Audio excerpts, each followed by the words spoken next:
first of all, my hat goes off to him for going 8 rounds with anybody. Absolutely. Period. You understand me? I mean, a 58-year old going 8 rounds. I don't care if they're 2 minutes, 3 minutes. A 58-year-old going 8 rounds is out of this world. Number one. Number two, there are things that probably he could have done a little bit more of, or a little bit better had he really been trying to do that. But at the same time, what people don't understand is Jake does have a really good straight right hand and a good overhand right and a good right uppercut. So when you try to throw your uppercut, your right uppercut, being that you're 58 years old, you really expose yourself to be hit with his right hand or his overhand right, which are the best two punches he got. So in my defense for Mike, why would I go out there throwing uppercuts at 58 years old when I know that that's just going to open me up for a shot that he may catch me with and end my night? Humiliation, embarrassment. Why would I do that? You know what I'm saying? So it's like, I do understand what people are saying, but at the same time, from a boxing standpoint, you got to know those punches. If you throw that right uppercut, yeah, against a young guy, you 58, that's going to probably expose you a little bit more than you want to be exposed right now. I would agree. You were the last person to fight him in the last 20 years. What did you see different in the fight with against you that you saw versus Paul? The first thing was the immediate thing that I made note of on the telecast was his legs didn't look the same as when he fought me. You know, and that's not saying nothing bad. I don't know if he ever had a knee. He may have had a knee injury. I'm not sure. And I wasn't saying nothing bad about that. I just said that his legs didn't look the same. Sometimes 4 years could have taken a toll on him, or he could have had an injury. We don't know. Like Mike said, he went through so much stuff, he almost died. So anything could have happened. We don't know, but I can promise you that his legs were not the same. Hence, he was not able to attack as freely and as often as he attacked me. He attacked me pretty much all night long. Had he been Right, that same right, person then, he right. definitely would have beat Jake. So, but because of either the injury or whatever was going on with his legs, something was not right with his leg, you know. And like I said, I hear my commentating partner, I hear what he's saying, but even if you look back at old Mike Tyson fights, I see him with his hands here all the time, but I never seen him biting the thumb of his glove. This time Mm-hmm. he biting the thumb of his glove.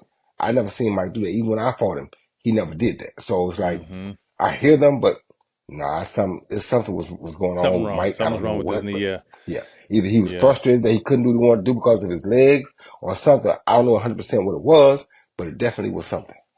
Yeah, I agreed. I hit my group chat, my homeboys after the first round. I'm like, I don't like the way Mike's legs look. He just didn't look sturdy. But I think we're both in agreement overall. This was a huge win for Mike. I think it brought yeah, huge, two different demographics, the 80s and 90s people who loved Mike and revere him as one of the greatest of all time, and Jake was able to bring in this newer internet generation who may not know Mike's history, but probably after this probably went back and looked up and saw what he was able to do for this game of boxing and all his greatness. So I think again overall the night was a win. I think the atmosphere was electric. Netflix really rolled out the red carpet from start to finish.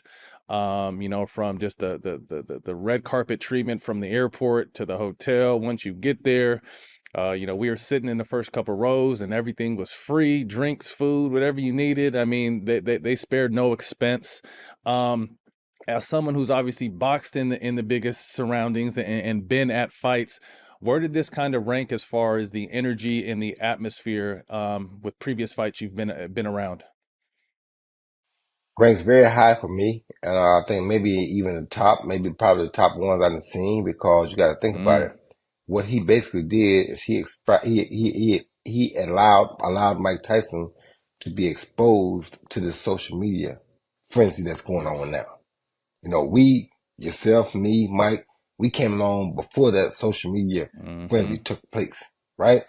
Now that it has happened, most of us feel like we missed it. But Netflix just blessed Mike Tyson to be able to come back by way of Jake Paul and experience and get some of the fruit of this social media frenzy. And that was a beautiful thing to me because had it not been for that, Mike would have been just like us. We just missed it and had to keep going. But Mm-hmm. because he was so Mm-hmm. great at what he did back then, he was Right. able to come back and still generate that kind of attention on a fight because of what he did in his past. And that's pretty big. Right. I mean, what 58-year-old is going to make $20 million in what in was it 16 minutes of fight time at the end of the day. So, but I really want to also, congratulate Jake and his promotions. What they've been able to do. They've been able to, we had a meeting before with these YouTube guys that are trying to help us get our stuff together. And he said, before the fight, he's like, the Paul brothers are great at breaking the internet. And that's what they did. They crashed Netflix a few times. It's been the most talked about thing the last few days. But the opportunity he gave Mike, the opportunity and the platform he's giving these women to continue to grow the sport, as someone who is a legend as yourself, do you respect because again, there was a lot of rumbling when he first came on, and I think obviously people are starting to respect him more because he's taking it serious. But what do you think, as someone in your position, the platform he's in, the eyeballs he's bringing to boxing? My hat went off to him in the beginning because I understood it and I saw it.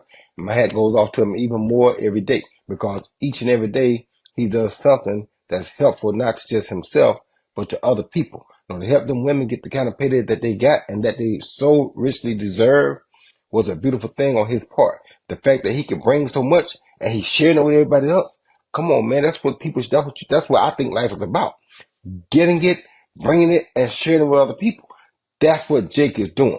Jake is doing exactly what I would think a person like that should do. A person of that caliber should do. If you can get it, share it with those who deserve it. Those women deserve it more than anybody on the planet. So for him to give those women the opportunity, for him to give Mike Tyson the opportunity, it was a beautiful thing to me, man.